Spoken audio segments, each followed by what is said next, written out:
Conectados con ustedes en Mañanas Blue. Oscar Montes, Ana Cristina Restrepo, Hugo Mario Palomar, Diana Mejía, Sebastián Nora, Mariana Palau, Gonzalo Lázari, Valeria Santos y Camila Zuluaga con el tema del mediodía.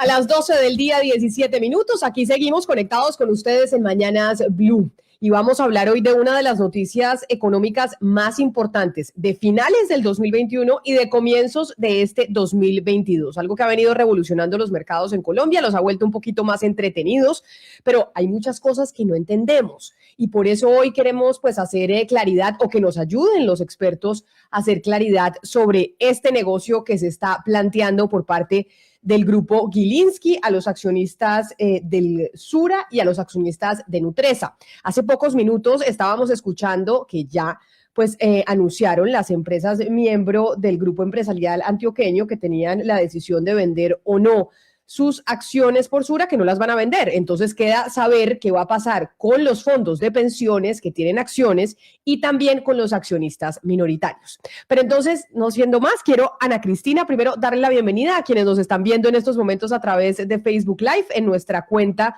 de Blue Radio Colombia y a nuestros televidentes en Noticias Caracol Ahora, el primer canal digital de noticias en Colombia, ustedes que se conectan siempre con nosotros. Hagamos un recuento muy rápido. Yo lo voy preguntando y usted nos va diciendo para que podamos entender. Esta OPA, la oferta pública de adquisición que llegó por sorpresa, que fue una oferta agresiva, que lo repetimos porque nos lo han dicho expertos, esto no es que sea raro, esto pasa en los mercados del mundo, lo que pasa es que aquí en Colombia no estábamos acostumbrados. ¿Cuándo se hizo?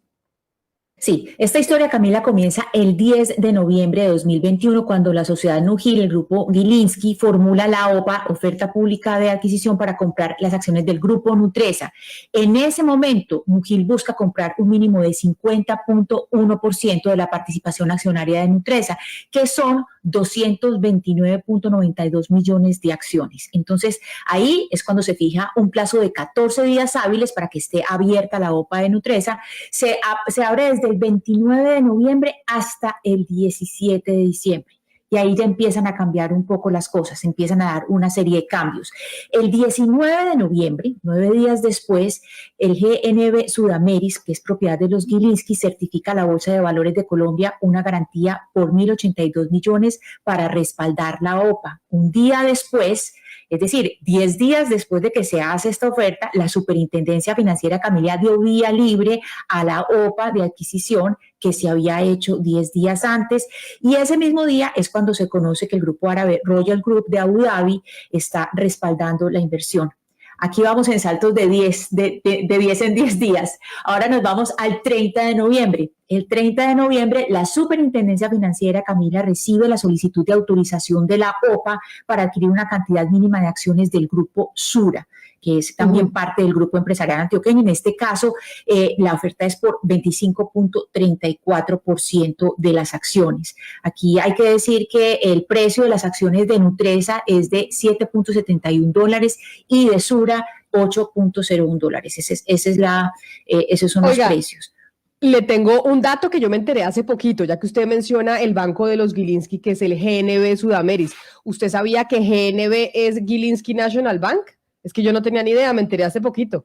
Entonces, cuando mirábamos GNB, yo no sabía por qué era GNB, pues ahora nos estamos enterando que es Gilinski National Bank, que es el GNB Sudameris. Óigame, pero ya seguimos diciendo derecho. Para entender este tema como si fuera para dummies, porque yo creo que la mayoría de los colombianos no entendemos esto que está pasando.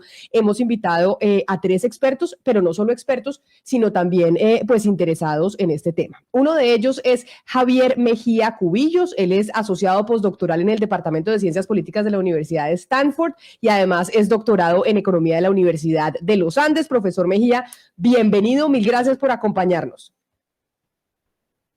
Hola, ¿cómo están? Contento de estar con ustedes. Mire, yo le tengo una primera pregunta que se la voy a hacer a sus contertulios también. Esto que estamos viviendo hoy en Colombia, que le está poniendo como picante a la bolsa de valores, a las empresas, no habíamos estado tan pendientes del mundo empresarial desde hace mucho tiempo, ¿es bueno que esté pasando en Colombia o no? ¿O es malo lo que estamos viviendo? Qué pena la pregunta tan básica.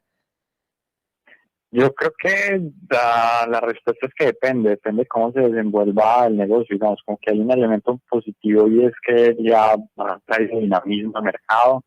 El mercado de valores colombiano es muy pequeño, tiene muy poquita liquidez y esto no solo ha traído atención de la opinión pública, sino ha traído más interesados en la bolsa de valores de Colombia. Entonces eso es bueno, digamos, eso va a ser el mercado más eficiente y eso necesita el país. Puede ser negativo como en varias dimensiones. O sea, por un lado está el hecho de que podría ser un traumatismo grande para el grupo empresarial antioqueño, que es el conglomerado más importante del país y que tiene un impacto importante en regiones concretas como Antioquia.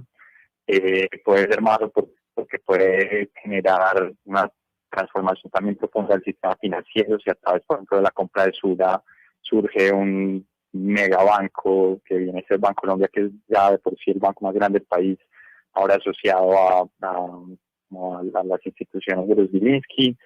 Y hay un tercer elemento del que nos habla mucho y es la participación de extranjeros en el sector de alimentos en Colombia, ¿no? La compra, la oferta de Nobel incluye el Royal Group, que es un conglomerado de Abu Dhabi, que desde mi perspectiva ya habla de lo que va a ser una tendencia a largo plazo en el país, ¿no? Y es el interés de capitales extranjeros en el sector de alimentos y, digamos, puede tener impactos de largo plazo en el desarrollo del país. Bueno, pero entonces quiero ahora saludar también al decano de la Facultad de Economía de la Universidad EAFIT, al profesor Tamayo, que ayer se nos cortó la comunicación y nos quedamos a la mitad. Profesor Tamayo, bienvenido. Y quiero, en torno a lo que nos decía el profesor Mejía, bueno, hay una parte positiva porque esto dinamiza el mercado y entonces hace que tengamos más interesados en la Bolsa de Valores de Colombia, pero puede tener un lado no tan positivo y es que afecta al grupo empresarial antioqueño, que es el grupo empresarial más importante que tenemos en el país, entre otras cosas. Y quiero preguntarle entonces a usted, profesor Tamayo, ¿usted cree que para Antioquia esto que se está viviendo y esta situación en el que pusieron al grupo empresarial antioqueño es negativo o puede pasar que el grupo Gilinski llegue, compre esas acciones, entre a ser parte de esas empresas y pues también sea positivo para la región? Bueno, pues buenos días, Camila, y a todos los de la mesa, a Javier también y a todos los que nos escuchan. Y bueno, sí, afortunadamente hoy ya creo que la conexión la tenemos más estable y me disculpo por la conexión interrumpida de ayer. Hombre, en el fondo yo creo que, a ver, que pasen este tipo de cosas, separándolo el caso específico de el caso más general, que es ofertas de este tipo, yo creo que es algo positivo, ya lo han dicho, pues digamos, más allá de que le pone un poquito de dinamismo al mercado de valores colombiano, que se ha mantenido bastante escuálido, y no solo el colombiano, sino en general los mercados de valores latinoamericanos y de mercados emergentes en general han estado muy, digamos, muy débiles, con muy poca dinámica. Entonces esto le pone algo de... Y no solo este tipo de ofertas que son, digamos, más de tipo hostil, sino también aquellas que son amigables. Bienvenidas todas estas ofertas. En últimas, porque yo creo que aquí los ganadores generalmente son los accionistas. A ellos se les ofrece más valor. Puede ser porque se concreta la compra y ellos obtienen un mayor valor y por eso aceptan, digamos, la oferta, o porque no se concreta la compra, pero las compañías que digamos, no se venden, les ofrecen o les proponen una mejor propuesta de valor, una mejor propuesta de dividendos y demás. Entonces, en general, pues yo creo que es una cosa bastante buena para el mercado de capitales, para los accionistas y los inversionistas. Bueno, pero entonces ya que usted habla que es para los accionistas algo positivo, quiero saludar a un accionista minoritario de estas empresas que es don Mario Hernández y que además pues es un empresario muy conocido de Colombia y sabe más de los negocios y de las acciones y de esas cosas que muchos de nosotros. Don Mario, bienvenido a Mañanas Blue, gracias por estar acompañándonos ahora tratando de explicar esta oferta pública por Sura y Nutresa. Gracias por estar con nosotros. No, Camila, a todos ustedes, buenas tardes y comenzamos el año con pilas nuevas. Bueno, don Mario, entonces, para usted fue una buena noticia esta oferta cuando usted supo como empresario y como accionista minoritario, Camila, ¿cómo lo vio? Estamos en un mundo libre, estamos de la oferta y la demanda. Si el grupo Gilinski está ofreciendo por estas empresas, es porque es muy buen negocio comprarlas, porque estas empresas en los últimos 10 años no han subido de precio, estamos muy atrasados, los dividendos, y los ejecutivos, no sé qué les pasó, los ejecutivos y las juntas directivas. Sí, yo debía, este grupo se creó en los años 80, Nicanor Restrepo, Gilberto Echeverri, para protegerse que no entrara ni Santo Domingo, ni Ardila, ni nada. Pero no entiendo cómo tienen el menos del 50% de las compañías, cómo los cogieron con los calzones abajo. Ahora, yo soy accionista pequeño, estas son las únicas empresas, el Grupo GEA, en una bolsa tan pequeña que hay en Colombia. Son muy pocas las empresas en donde invertir. Entonces yo soy un accionista pequeño en todo lo del grupo porque confío en el grupo, son muy organizados. Y esto es bueno porque los despertó, tienen que sacudirse y el pequeño accionista va a salir ganando. Yo no vendo porque si están comprando los señores Gilinski, que saben mucho del negocio, es porque valen más las compañías. Y me imagino que ahora los ejecutivos se van a tener que poner las pilas y pellizcarse para que no les suceda esto. Es que muchas veces uno se confía y se duerme sobre los laureles. ¡Ojo! Esto hay que estar de encima cuidando la tienda. Pero entonces, venga, sobre eso que usted dice, yo no vendo porque esto, si están ofertando es porque vale más. Quiero preguntarle al profesor, entonces, Mejía, que conoce muy bien la historia del grupo empresarial antioqueño y de estas empresas, es ¿por qué llevan 10 años sin subir el precio de la acción? Que dice don Mario, acá se durmieron los directivos de estas empresas y esto vale lo mismo hace 10 años. ¿Por qué? ¿Por qué pasó eso con estas empresas que son de las más importantes del país? Yo creo que como dos factores. Uno es algo ajeno a la administración de las compañías, y es que había un cambio en el ciclo de los mercados de capitales, digamos. O sea, mi punto de referencia es 10 años atrás, cuando había una euforia por el desempeño de emergentes y habían capitales llegando a Colombia, y mucha gente describe eso como un periodo de una burbuja en el mercado de valores colombianos. Entonces, no han sido hechos solo las acciones del GEA, digamos, el resto de las cotizaciones de las acciones en la Bolsa de Valores de Colombia, digamos, valen mucho menos que en esa época. Sin embargo, sí hay algo de cierto en que la administración de las empresas del GEA pudieran haber hecho cosas para ofrecerle más valor a sus accionistas. Entonces, en este contexto de como poco interés de los capitales internacionales, lo que debieron haber hecho fue haber ido a adquirir acciones. Es una forma tradicional de generar valor a los accionistas, y es básicamente la administración recoge acciones, con eso aumenta, digamos, la demanda y suben los precios de las acciones, y eso se aprovecha en asambleas hace tiempo. Digamos, el plan de recompra de acciones estaba aprobado en Nutresa hacía ya desde antes de la pandemia, en Sura también, pero en efecto estuvieron algo dormidos. Yo creo que a la administración de tanto de Nutresa como de Sura como de Argos les cabe bastante responsabilidad por abrir espacio a que capitales foráneos descubrieran que había valor que... Profesor Mejía, ahí es donde uno se pregunta por esa palabra que nosotros pues siempre la usábamos, era para ajedrez, y ahora la estamos viendo en todas las páginas de economía, es el enroque del GEA. ¿Eso exactamente qué quiere decir? Es decir, para las personas que son pequeños accionistas, ¿qué ha significado este enroque? Y si realmente trae, si hacemos un paralelo de beneficios y perjuicios, ese enroque, ¿qué quiere decir para los accionistas? Pues para los minoritarios no mucho, digamos. El enroque básicamente fue un esfuerzo de las élites empresariales tradicionales antioqueñas por mantener el control de estas compañías, ¿no? Entonces, eso quiere decir mantener más del 50%, y eso se mantuvo hasta hace no mucho, digamos. Parte de lo que yo siento que ha pasado es que esta generación a la que Mario hacía referencia que está asociada a los fundadores de estas compañías, Nicanor Restrepo y Fabio Rico, etcétera, y en parte artífices del enroque, pues han ido saliendo y ha habido una nueva clase de directivos que han sido, pues que son los actuales líderes del grupo, que están desconectados de ese origen histórico, digamos. Ellos, al parecer, olvidaron el propósito de esos esfuerzos, que era mantener dentro de la élite antioqueña, y esto es un concepto amplio, y esto quiere decir digamos, un número grande de familias, mantener el control de estas empresas. Ahora, eso no quiere decir que esta élite, estas familias puedan manejar mejor estas empresas que otros potenciales. Pero sobre ese punto, de cuando usted habla de esas élites, estas familias antioqueñas que vienen manejando estas empresas, no quiere decir que las vayan a manejar que otros conglomerados. Quiero preguntarle, don Mario, usted que dice, yo no voy a vender porque quiere decir que esto vale más. Entonces yo no voy a vender ahorita porque ¿qué hago con la plata cuando me la den?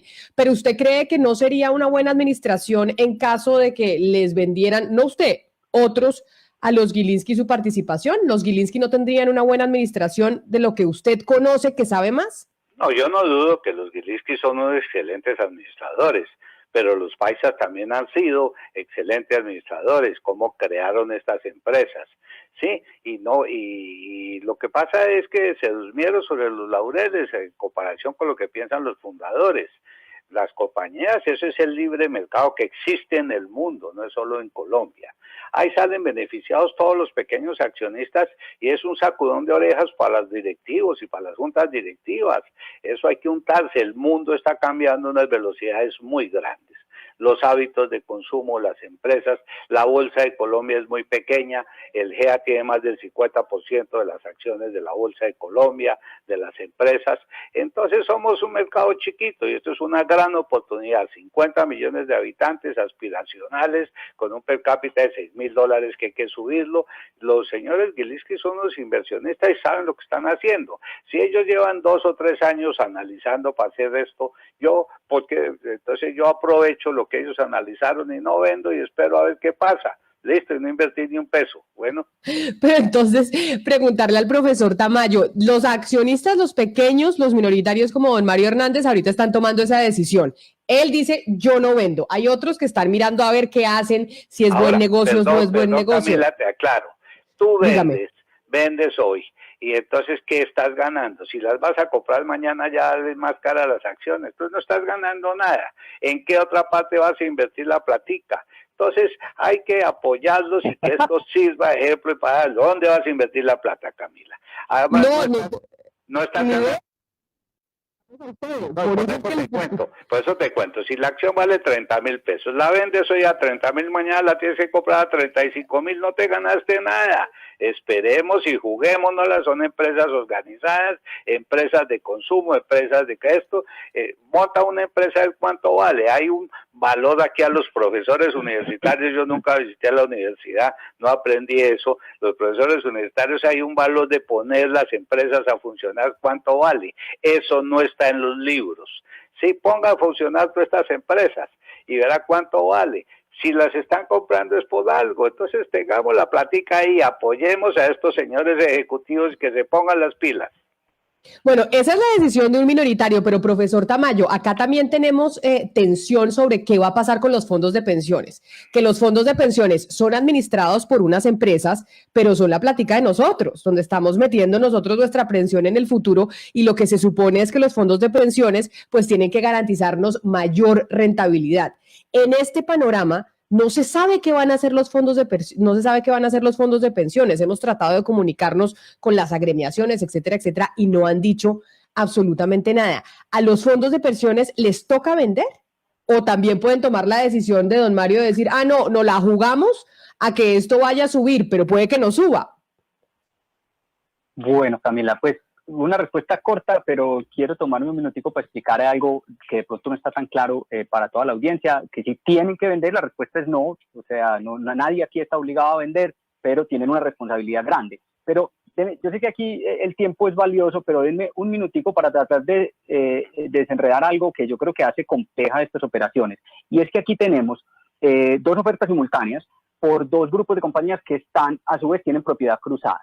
Correcto, entonces tomemos por ejemplo el caso del Grupo Nutresa.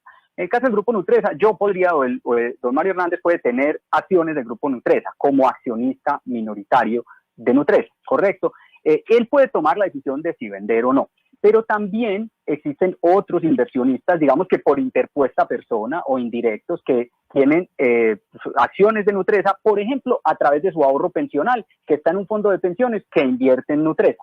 Esa decisión de si vender o no ya no es tan fácil, porque en el medio está el administrador del fondo de pensiones, que tiene que estudiar si vender o no esas acciones que ha comprado con los recursos míos, como decía Camilo.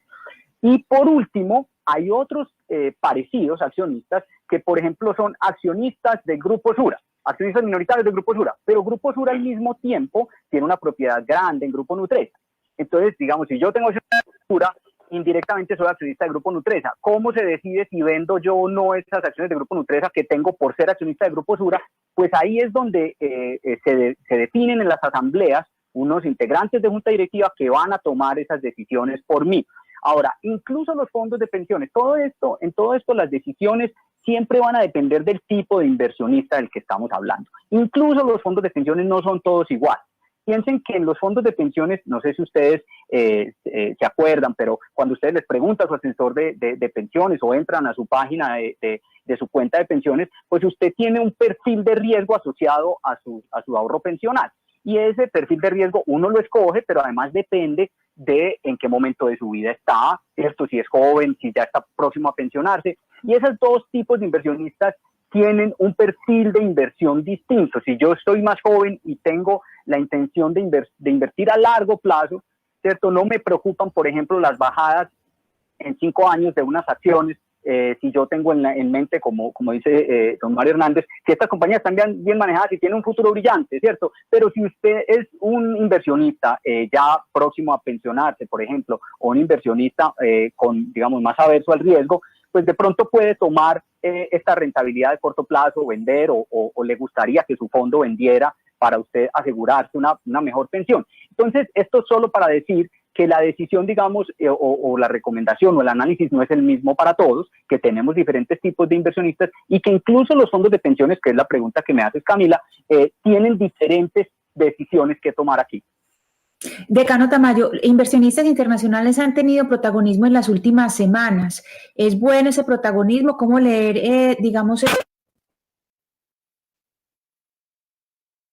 La verdad es que a mí al menos siempre me alegra cuando los inversionistas internacionales se fijan en nosotros. Eso quiere decir que estamos generando valores, quiere decir que estamos brillando en algunos pequeños, sobre todo en medio de un continente y en una época en la que, como bien lo decía Javier, ha habido muy poco interés por las compañías latinoamericanas, por los mercados emergentes. Entonces, que los inversionistas internacionales, pues de hecho, una de estas ofertas está asociada con un inversionista internacional grande de Medio Oriente. En general, a mí, digamos, no me disgusta, de hecho me parece una buena señal cuando los inversionistas internacionales están interesados en nosotros.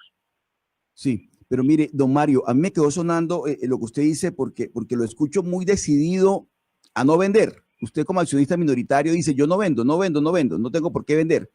Pero digo, ¿es negociable esa postura? Es decir, si mañana se duplica la oferta y dice, vamos a ofrecer más por las acciones, ¿usted sigue decidido a no vender? O porque usted es un hombre de negocios. Usted dice, hombre, ¿sabe? Lo estoy diciendo por usted y por los otros minoristas. De pronto dicen, ya llegó el momento en que sí voy a vender porque es que realmente esta oferta ya no la puedo rechazar. O definitivamente no negocia. Usted. No voy a vender. Así suban al doble, no venderé. Las acciones en bolsa valdrán más. Y uno se quiebra es por caja, según los profesores que le enseñan en la universidad. Entonces, una manera de tener caja unas acciones que tú las puedes vender en el momento que necesite. Entonces, ¿para qué las vamos a vender si son empresas establecidas hace 50, 100 años, si tienen un mercado muy importante en comida, en seguros, sí, en montones de cosas? Monta una compañía y ponla a producir. Por algo quieren venir los inversionistas de afuera. El Grupo GEA tiene más del 50% de las acciones de las empresas en la bolsa de Colombia. Somos muy chiquitos. Ahorita se unieron Perú, México y Chile, las bolsas, a ver qué hacemos. Es que aquí estamos hablando de cositas chiquitas, pero tenemos que construir un mejor país, tenemos que construir mejores empresas, tenemos que subir el per cápita, que nadie habla de subir el per cápita para bajar la pobreza, generar empleo, subir consumo, ser eficientes, competir con lo importado. Con $1 a 4.000 y pico, tenemos la mejor oportunidad de jugar de locales. Pongámonos las pilas. Hay muchas oportunidades en el país. No nos quejemos. Vamos para adelante.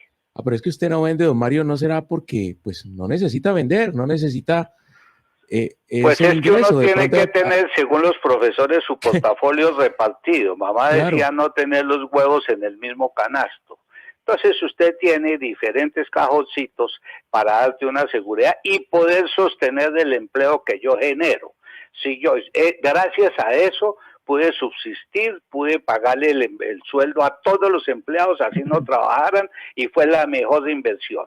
Gracias a que he sido previsivo, no se pueden tener los huevos en el mismo canasto. Y yo vendo ahora, ¿y qué hago con la plata? ¿Me la como en qué? A mí no me interesa. Me interesa es que esté respaldada y que hayan unas empresas trabajando por esa platica. Lo que tienen que ponerse son las pilas las empresas en defender todo el patrimonio de todos los accionistas y que sean rentables. Eso es lo que hay que hacer. Mejor dicho, si usted pudiera comprar, compraba más entonces. Si yo pudiera, sí, claro, y si pudiera tener también, como el señor Gilinski, un puesto en la Junta, lo haría. Claro, pero es que yo soy chiquito, yo simplemente estoy sosteniendo mi gente, estoy sosteniendo una empresa y estoy sosteniendo todo el trabajo de una vida, que es una responsabilidad que tengo.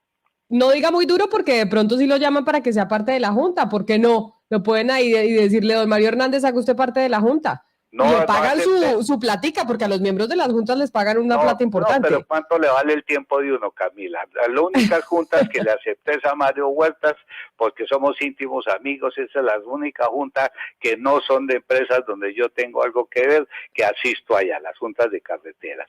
Del resto, uno tiene que prepararse, tiene que saber, tiene que aportar, es que eso es muy importante, pero esa visión se necesita de futuro. Me estoy leyendo el libro aquí, mis queridos profesores, el siglo XXI, las 21 eso para el siglo XXI. Mire cómo va a cambiar este planeta. Esto nos está cambiando todos los días. Ya no es cada 10 años ni cada 50 años. Nos toca cambiar, los hábitos de consumo cambian, las cosas cambian. Entonces, que construyamos país entre todos. Votemos por los buenos, Camila. Ya. Pero así como usted, accionista minoritario, nos contactaron otros accionistas minoritarios. Uno de ellos fue Alejandro Ramírez Mejía, que tiene pues dudas sobre vender, no vender, cuáles son realmente los propósitos del Grupo Gilinski con esta oferta. Pues mire, escuche lo que dice.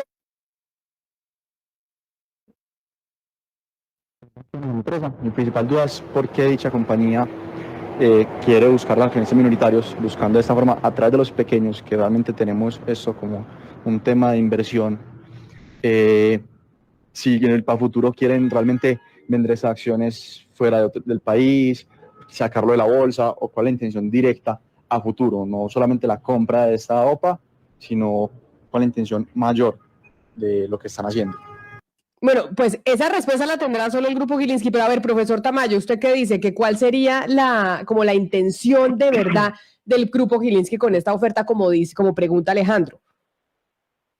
Bueno, efectivamente yo creo que esa pregunta refleja mucho de lo que ha rodeado toda esta operación, porque si ustedes recuerdan, desde el principio, desde que se publicó el cuadernillo de la OPA, por ejemplo, por Nutresa, empezaron a salir los cuestionamientos sobre por qué había tan limitada información allí. Entendido que es más que suficiente con respecto a lo que exige la ley, está bien, pero cuando hay un montón de accionistas minoritarios, y no solo unos pocos informados, sino un montón de accionistas minoritarios que tienen dificultades para adquirir información para tomar estas decisiones, pues uno esperaría que los oferentes dieran información amplia y suficiente sobre los planes hacia adelante, sobre qué quieren hacer con estas empresas. Entonces, yo creo que lo que dice Alejandro es un sentimiento que refleja algo generalizado, que incluso por parte de los directivos los integrantes de junta de estos grupos que son accionistas, por ejemplo, de Nutresa o de Sura, incluso hicieron, y estos son personas sofisticadas, ¿cierto?, que están enterados, ejecutivos que llevan mucho tiempo en esto, que conocen bien la trayectoria de los Gilinski. Incluso ellos dicen, aquí no hay suficiente información, aquí no podemos ni siquiera asesorar bien a nuestros accionistas, mucho menos nosotros tomar una decisión con la información que se publica acá. De manera que yo creo que sí hace falta algo de información. Obviamente ¿qué es lo que sucede? Cuando hay poca información empiezan a surgir las conjeturas y la gente empezó a hacer conjeturas, como es natural. Están lanzando una OPA por Nutresa, hombre, yo creo que van por Bancolombia, a ellos les interesa el negocio bancario. A las semanas, efectivamente, vimos a la gente le parecía muy raro, tiene un negocio chiquito de Yupi en alimentos, eso realmente no es como Kraft Foods comprando a Cadbury hace 15 años en Inglaterra, que era un negocio de alimentos. Esto era unos banqueros ofreciendo por un negocio de alimentos, sonaba muy raro, y como no había suficiente información, entonces se empezaba a conjeturar. Efectivamente, se dejó ver que ellos tienen ese interés en el negocio financiero, y ahí sí, de hecho, se publicó un poco más de información sobre que ellos, en caso de ganar acceso a estas juntas, en particular a la del Grupo Sura, llegarían proponiendo algún tipo de alianza, no lo dicen muy claro cómo, entre su banco, Gilinski National Bank, dijiste ahorita, Camila, ¿verdad? Gilinski National Bank, GNB, no sabía que ese era el nombre, pero por eso es GNB, Gilinski National Bank. Así es, y por ejemplo Bancolombia, cosa que ya tiene otras implicaciones. De manera que siempre en estas operaciones, mientras más información tengamos, creo que es deseable. Pero usted menciona, profesor Tamayo, que se empezó a especular mucho que realmente la familia Gilinski quería ir por Bancolombia, porque pues sería lógico, porque ellos son banqueros y pues quieren ir por un banco, y un banco importante, ni más ni menos que es Bancolombia, y eso es perfectamente legítimo. Pero ahí entonces quiero irme con el profesor Mejía para que nos explique sobre ese historial que hay de la familia Gilinski con Bancolombia, porque entonces a esto le metemos también, en medio de las especulaciones de todo lo que se ha dicho desde hace un par de meses de revancha aquí, que entonces los Gilinski quieren volver a tener Bancolombia. ¿Cuál es esa historia que hay detrás de eso? Que mucha gente de pronto no la conoce. Sí, ahí hay toda una telenovela detrás. Los Gilinski en cierto momento compraron lo que era el Banco Industrial Colombiano, que venía de, digamos, un proceso largo de un conglomerado que se llama el Gran Colombiano, y fue desmantelado en cierto momento, y ya en los 90 lo vendieron a la élite antioqueña, ¿no? Y ese fue el origen, digamos, como de la adquisición de lo que es Sura de Banco Colombiano. Ellos compraron inicialmente, el acuerdo pues, fue amigable, pero al poco tiempo los Gilinski demandaron esa adquisición y hubo un pleito largo, básicamente como por los términos puntuales a través de los cuales se dio como la adquisición. Y ese pleito se fue a arbitraje. Al final la decisión del arbitraje pareció haber descrito como un escenario en el que ambos grupos tuvieron que ceder, pero digamos la enemistad parece haber estado construida desde entonces. Yo no sé eso que tanto pues alimente esta decisión, pero ciertamente ha alimentado como la especulación detrás de como de las motivaciones.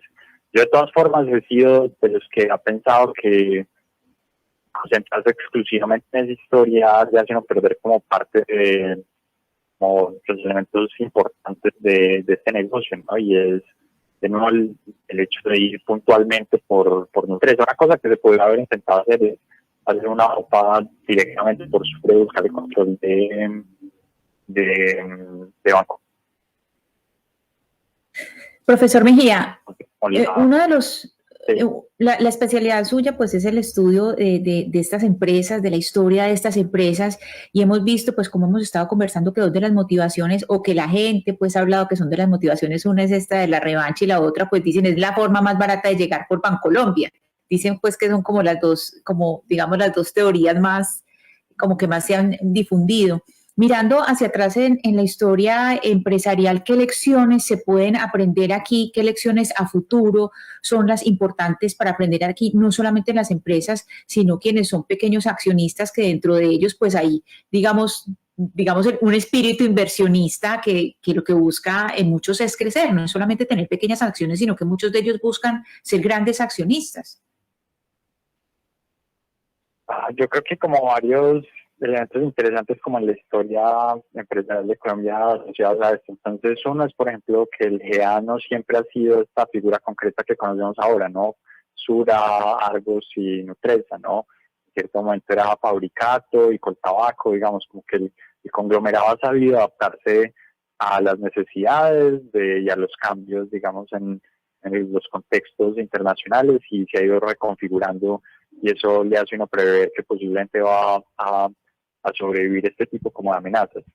Pero respecto a los accionistas minoritarios, yo creo que hay un elemento más cercano a la historia reciente que tiene que ver con cómo en un contexto de una bolsa tan ilíquida, estas son oportunidades para pues aprovechar y salir de ciertos activos que en condiciones normales es difícil de conseguirle compradores, ¿no? Entonces, gente que tiene algo de menos paciencia, como el señor Hernández, para esperar y ver los frutos en años de estas decisiones empresariales. Estos son momentos en los que pueden básicamente salir y vender acciones y circular recursos en su portafolio, y eso pues es una estrategia en general más rentable que esperar y ver cómo un mercado que puede potencialmente seguir ilíquido por años, pues reporte como retornos competitivos. Sí, en esto de los negocios, profesor Tamayo, muchas veces pasa que uno vende una empresa, pero termina pues manteniéndose en el mercado. Es decir, alguien vende una empresa, pero con parte de las utilidades monta otra empresa para competirle a la que acaba de vender. ¿Eso podría pasar en este caso? Bueno, yo creo que es difícil hoy, digamos, uno vender, incluso para los grandes accionistas acá, vender su participación, por ejemplo, en el grupo Nutresa y salir a montar otro grupo Nutresa. Esto es una compañía que, un holding, un grupo de compañías que entre las compañías que tiene, hay compañías de más de 100 años, es decir, construirle, digamos, o montarle la competencia a un grupo de alimentos tan grande como este es difícil, lo decía ahorita don Mario Hernández. Hacer empresa en Colombia es bastante complicado, ni hablar de una empresa exitosa, un grupo de empresas exitosas. Así que yo creo que pues es difícil y es raro que uno venda, digamos, un negocio exitoso en un sector para ir y comprar otro y muy parecido o muy similar. Además que hay pocos, de hecho, ya hoy en día son multinacionales grandes, tipo Nestlé, tipo Mars, y bueno, pues ya Nutresa es una multilatina. Así que no lo veo muy probable, pero pues en caso tal, pues ellos ya han dicho que al menos como accionista mayoritario, digamos, no venderían Sura y que Sura no vendería Nutresa, pero en caso hipotético que lo pudieran hacer, pueden buscar inversiones en otros negocios o consolidar uno de sus negocios, digamos, llegando a otros países, ¿cierto? Llegando con más seguros a Centroamérica si lo quisieran hacer, o si decidieran vender Sura, pues expandiendo su negocio de alimentos en Estados Unidos, por ejemplo. Así que es decir, siempre hay en qué invertir para una compañía de estas, sobre todo para unos grupos de estos que han demostrado ser audaces, que han corrido riesgos, que han hecho apuestas, algunas les han salido bien, como por ejemplo la de Argos, que se demoró un tiempo en rendir frutos. Recuerden que Argos hizo una apuesta interesante, importante en Estados Unidos en su momento, con unos recursos, y esa inversión pues no dio mucho fruto y fue muy objetada al comienzo, y hoy en día le está dando buena parte de la rentabilidad a Cementos Argos. Así que para estos grupos de compañías que han mostrado ser pues audaces y que han aprovechado oportunidades, por ejemplo la retirada, la compra pues digamos de todo el portafolio de ING por parte de Sura en Latinoamérica, aprovechando una oportunidad de desinversión de unos internacionales, han mostrado agudeza, han mostrado audacia. Yo creo que siempre tienen buen uso para estos recursos. Lo que pasa es que por lo que nos dejaron ver, en este caso pues no están recibiendo una oferta, o al menos ellos dicen que no están recibiendo una oferta atractiva. Pero mire, ya se nos va acabando el tiempo y tengo la pregunta a don Mario porque que lo llamaran. Él, a diferencia suya, pues sí vendió sus acciones en Sura, pero es accionista minoritario en Argos. Y don David Acevedo tiene una respuesta, don Mario. La recompra de acciones. Lo que decía que seguimiento de valor, yo quisiera saber pues cuáles son los planes para mantener el valor hacia los accionistas, conociendo pues una vez que ya hay intereses y se conoce el valor real de las acciones. Y la otra pregunta que yo tendría es ¿qué planes tienen de recompra? ¿Qué planes tienen de recompra del grupo para mantener pues el control? Ahí entonces, don Mario, esto sí ya es especulación, la pregunta que hace don David, y es, ¿cuál será la estrategia del GEA? ¿Cuál será la estrategia de estos empresarios ahora ya que saben el verdadero valor de las acciones y que seguramente piensan como usted que dicen esto vale mucho más? Pues al comienzo, desde el comienzo del programa lo dije, estos señores se durmieron sobre los laureles, en 10 años en dólares, mi profesor Tamayo, las acciones valen menos, no han pensado en repartir, no han pensado en capitalizar la empresa, antes de invertir afuera, dejan ser muy fuertes en Colombia, es un gran mercado. Son empresas sólidas, son más del 50% de la bolsa de Colombia, estas empresas en donde uno va a invertir. A mí no me interesan los chismes de que el Banco de Colombia o que las cosas, sino son las empresas. ¿Cuánto están rentando? ¿Cuánto es el patrimonio? ¿Cuánto están dando? ¿Cómo está la oferta de acciones? Tú sacas acciones hoy del Grupo GEA y las vende por la tarde o las vende al otro día, tienen demanda. Entonces, ¿dónde más vas a invertir? Así como los fondos de pensiones invierten en acciones, pues ya el fondo me invierte ya en unas acciones, pero yo por mi cuenta también hago lo que hace el fondo y tengo la plática repartida, eso depende de cada uno.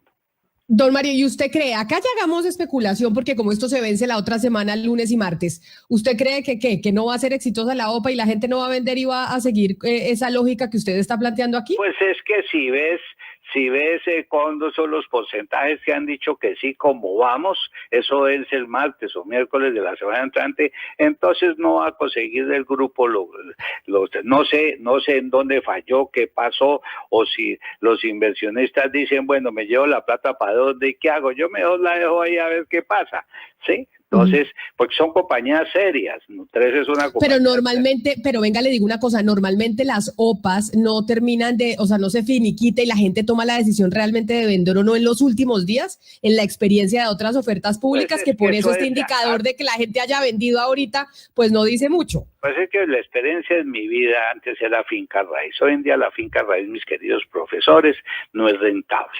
Tú arriendas por el 8% del valor comercial para pagar impuestos, impuesto predial, impuesto de todo, no te queda nada. Entonces, ¿dónde tienes para invertir?